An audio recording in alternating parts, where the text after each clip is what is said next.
Hello दोस्तों, नमस्कार। GS with प्रेम के यूट्यूब चैनल में आप सभी का स्वागत है। तो चलिए आज की एक नई क्लास में फिर हम शुरुआत करेंगे। तो जैसा कि आप लोग जानते हैं कि एनसीईआरटी की क्लास हम आप लोगों के बीच में करवा रहे हैं। तो कक्षा 6 की एनसीईआरटी से हमने स्टार्ट किया है। तो कक्षा 6 की एनसीईआरटी के जितने भी नोट्स हैं, शॉर्ट नोट टाइप, उन सबको हम आपके बीच में ये क्लास करवा रहे हैं। तो हमारी 6 यूनिट ऑलरेडी हो चुकी है 3 क्लासों में। आज हमारी 7वीं पार्ट 7 है कक्षा 6 का। कक्षा 6 क्लास की जो पार्ट 7 है, जिसमें एक अनोखा सम्राट जिसने युद्ध का त्याग किया था, उसके बारे में देखेंगे हम लोग और पढ़ेंगे। उससे रिलेटेड जितने भी नोट्स हैं उसके बारे में जानेंगे। और आप लोग जानते हैं कि एनसीईआरटी का कितना महत्व होता है हमारे सभी एग्जामों में। इधर भी हमारे जितने भी एग्ज़ाम लगे हुए हैं, लोअर पीसीएस के हो या यूपी पेट के हों, यूपी पीसीएस के हों, इन सभी में इन्हीं हमारी एनसीईआरटी के जो किताबें हैं, इन्हीं से कहीं ना कहीं से अंदर से हमारी सवाल पूछ लिया जाता है। तो आप हमारे एक एक चीज़ को अच्छे से पढ़ें और अगर क्लास अच्छी लग रही है तो हमारे चैनल को सब्सक्राइब करें और अपने दोस्तों में शेयर ज़रूर किया करें। तो चलिए शुरुआत करेंगे आज की क्लास को। तो आज हम बात करेंगे मौर्य साम्राज्य की। जी हाँ, मौर्य साम्राज्य की बात करेंगे तो मौर्य साम्राज्य की स्थापना चंद्रगुप्त मौर्य ने 2300 साल पहले की थी। जी हाँ, 2300 साल पहले चंद्रगुप्त मौर्य ने मौर्य साम्राज्य की स्थापना की थी। चाणक्य या कौटिल्य, जी हाँ, चाणक्य और कौटिल्य एक ही हैं, जो चंद्रगुप्त की सहायता से साम्राज्य में थे तथा चंद्रगुप्त के मंत्री भी थे। चाणक्य ने अर्थशास्त्र की रचना की है। जी हाँ, नगरों में व्यापारी, सरकारी अधिकारी और शिल्पकार रहा करते थे। गांव में किसान पशुपालक थे। मध्य भारत के ज़्यादातर इलाके जंगलों में संग्रहण और शिकार करके जीविका चलाते थे। मेगस्थनीज एक राजदूत बनकर आया था, जो यूनानी राजा सेल्यूकस निकेटर का राजदूत था। और इसकी एक प्रसिद्ध पुस्तक इंडिका जो है बहुत प्रसिद्ध है, वो जानी जाती है, मेगस्थनीज के द्वारा लिखा गया है। तो उसे आप लोग याद रखेंगे।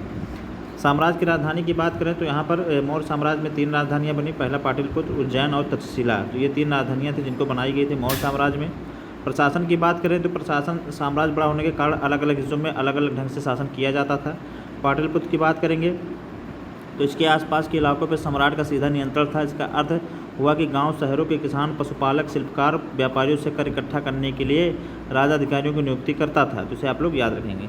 तक्षशिला की बात करेंगे तो छोटे या प्रांतों अन्य स्थानों पर नियंत्रण रखा जाता था। कुछ हद तक पाटलिपुत्र से इन पर नियंत्रण रखा जाता था। इन स्थानों पर राजकुमारों को राज्यपाल बनाकर भेजा जाता था। वही बात करेंगे, अन्य इलाकों में तो सिर्फ नदियों, मार्गों पर नियंत्रण रखा जाता था। वहाँ से इन्हें संसाधन भेंट के रूप में मिलते थे। उदाहरण के लिए उत्तर पश्चिम से कंबल, दक्षिण भारत से सोना, कीमती पत्थर आदि।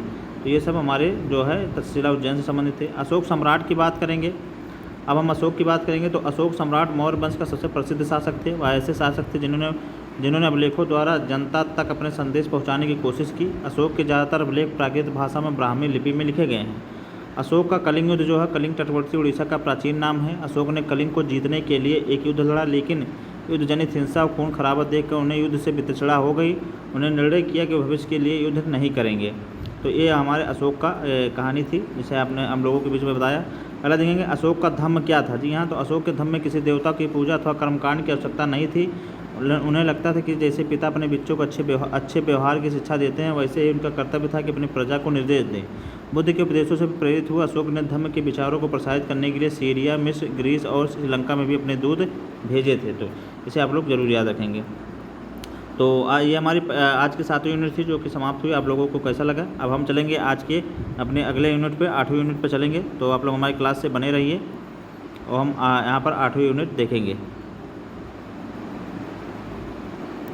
तो हम 8वीं यूनिट पे आ गए हैं। तो 8वीं यूनिट यहाँ पर हम लोग देखेंगे। तो 8वीं यूनिट में हम यहाँ देखेंगे खुशहाल गांव और समृद्ध शहर। जी हाँ, 8वीं यूनिट में हम आपके पार्ट 8 में आपका लेसन 8 में खुशहाल गांव और समृद्ध शहर देखेंगे। इसमें सबसे पहले देखेंगे लोहे के औजार और खेती। उपमहाद्वीप में लोहे का प्रयोग लगभग 3000 साल पहले शुरू हुआ था। महापाषाण कब्रों में लोहे के औजार और हथियार बड़ी संख्या में मिले हैं। जंगलों को साफ करने के लिए कुल्हाड़ियाँ, जुताई के हलों को फाल का इस्तेमाल किया गया है। वही कृषि उत्पादन बढ़ाने के लिए कुछ उठाए गए कदम, जैसे कृषि के विकास में नए औजार और रोपाई महत्वपूर्ण कदम थे। उसी तरह सिंचाई के लिए नहरें, तालाब, कृत्रिम जलाशय बनाए गए थे। जिसे आप लोग याद रखेंगे।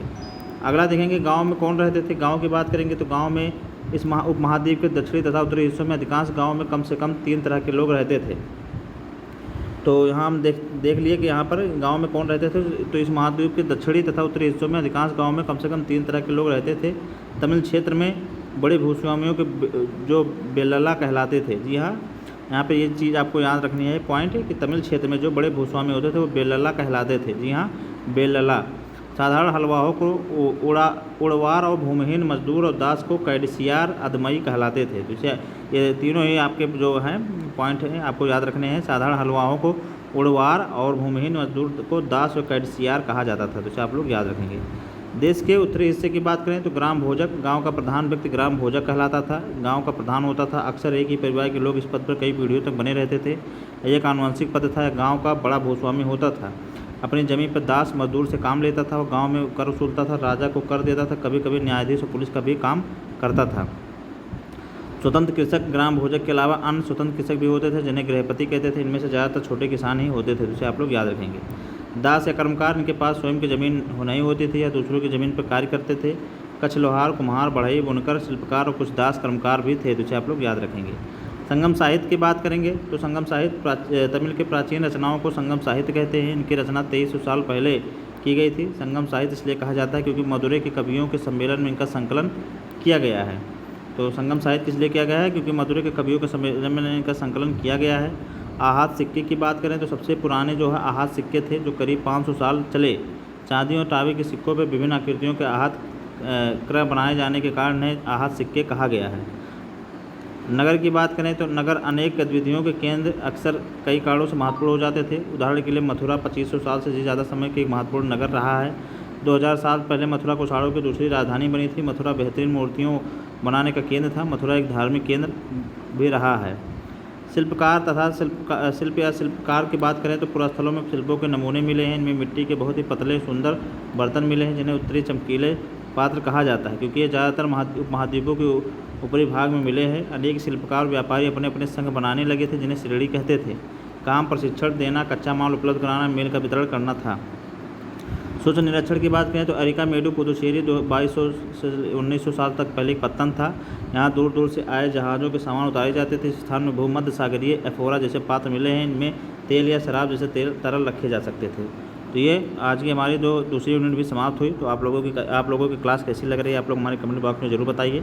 एक चीज़ हम आप लोगों से पूछना चाह रहे हैं कि हम सोच रहे हैं कि इसका जो इस टाइप का जो शॉर्ट नोट है इस तरह से हम ना कराकर हम आपको सीधे प्रश्न उत्तर ही करवाएं, क्योंकि प्रश्न उत्तर से ज़्यादा लोगों का जो है पॉइंट भी क्लियर होगा। उसमें से कोई सवाल डायरेक्ट आने के भी चांसेस रहते हैं।